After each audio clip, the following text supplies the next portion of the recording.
बोलो राधे राधे सभी श्रद्धालु। आज तो छकड़े में पालना टंगा हुआ है। मेरी मैया यशोदा मैया ने उस पालने को छकड़े के नीचे टांग दिया और दूध दही की मटकी ऊपर छकड़े पर रख दी। ओ महाराज, मेरे गोविंद तो एक पैर पालने से निकाल लेते हैं और पालने में तकिया मसंद लगा करके लेटे हुए मेरे गोविंद महाराज। अब तो वो तृणाव्रत नाम का राक्षस चलता है और आकर के वहीं वृंदावन की भूमि में छुप जाता है और विचार करता है कि जब ये सारे लोग नाचने गाने लगेंगे और ये लाला का पालना जब अकेला दिखेगा तो मैं जाकर के इसको मसल डालूंगा। मेरे प्यारे, आज तो श्री सुखदेव जी बाबा कहते हैं कि हे परीक्षक, यहाँ तो गोकुल के सभी गोप गोपिकाएं नृत्य करने लगे, नाचने गाने लगे और छकड़े में लाला का पालना अकेला टंगा हुआ है। तृणाव्रत ने देखा कि अब मौका है, सोई तृणाव्रत ने महाराज अपना वास्तविक असली रूप को बना लिया। तृणाव्रत आप लोग जानते हैं क्यों भाई? तृणाव्रत नाम के राक्षस को देखा है आप लोगों ने कभी? जानते हैं? कोई नहीं जानता होगा, लेकिन मैं आज बता रहा हूं आप लोगों को। बड़े ही प्रेम से सुनना कि तृणाव्रत नाम का राक्षस कौन है। आज भी है वो, आज भी आता है, आज भी आता है। वो कैसे आएगा, कहां आता है, कैसे पता चले कि तृणाव्रत कौन है? अच्छा ये बताओ, आप लोग चैत के महीने में गेहूं काटने जाते हैं, खेत पर जाते हैं? और कोई कोई माता जी घर में अकेली होती हैं तो उनका छोटा बच्चा होता है तो वो साथ में ले जाती हैं, दलिया में रख के ले जाती हैं, बोलती हैं हम वहीं मेड़ पे लेटा लेंगे, वहीं काटेंगे, वहीं कोई वृक्ष की छाया में मेरा लाला सोएगा और हम वहीं काम करेंगे। और जो छोटे लाला को माताएं खेत पर ले जाती हैं, सोई तृणाव्रत आ जाता है, क्योंकि उसकी ये मर्यादा है, आन है कि जहां छोटे छोटे बालक नजर आते हैं पालने वाले, वो वहीं आता है। बोलो राधे राधे।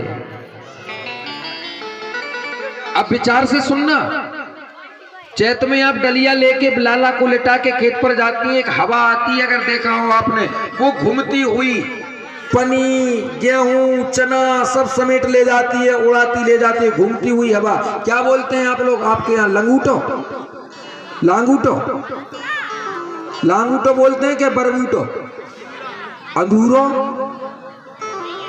वही अंधूरा, वही अंधूरा तृणाव्रत नाम का राक्षस है। वो जो गोविंद को मारने के लिए आया और अपना रूप बना करके मैं छकड़ा का और पालने का उड़ा ले गया। मेरे कन्हैया समझ गए, सोई कन्हैया ने तृणाव्रत की गर्दन को पकड़ लिया और जब जोर से तृणाव्रत आएगा तो एक वो हवा आती है ना, उसमें गर्दन बन जाती है तृणाव्रत की। गौर करना आप लोग, एक बीच में सीधी सुर्रू सी बन जाती है, वही तृणाव्रत की गर्दन है। भगवान कन्हैया गए और गर्दन को पकड़ लिया, तृणाव्रत को एक घूंसा मारा कि एक में तृणाव्रत का उद्धार हो गया और मेरे गोविंद वृंदावन में पुनः पालने में आ गए। बोले गोविंद भगवान की जय। यहां तो बाबा सुखदेव कहते हैं परीक्षक, अब तो यशोदा ने देखा, यशोदा डर गई और बाबा नंद से कहा, बोले नंद बाबा इससे अच्छा तो गोकुल में ही अच्छा है, हमारा मन नहीं लगता, मेरे बेटे को नाना प्रकार की बाधाएं आती हैं बाबा, अब तो गोकुल ही जाना चाहिए। आज तो महाराज वृंदावन से गोकुल की ओर पुनः बाबा अपने गोपों को ले गए और गोकुल में आज मेरे गोविंद 2 वर्ष की आयु के हो गए। आज मेरे नारायण कितने वर्ष के हो गए? 2 वर्ष के हो गए। अब तो लाला घुटुमन घुटुमन चलने लागो महाराज। अब तो मेरे कन्हैया, मेरे नारायण अपने घुटुमन घुटुमन चल रहे हैं। उस गोकुल के नगर की और यशोदा के महल की और बाबा नंद के शयन कक्ष की शोभा को बढ़ा रहे हैं।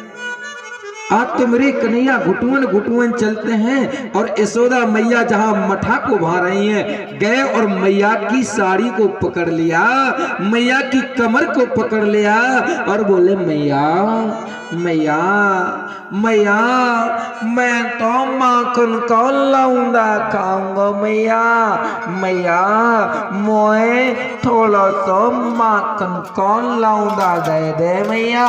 मैया बोले ए पागल, तुझे शर्म नहीं आती? सर्दी का सीजन है, बहुत जनवरी का महीना है और तू माखन खाएगा जुकाम हो जाएगा, निमोनिया बन जाएगा, हट पीछे। पर कन्हैया ना माने, बोले मैया मैया मैया मैं तन के खाऊं मैया, मैया मैं ज्यादा ना खाऊं मैया, मैं तो निक मांदा दे दे मैया। मैया बोले तू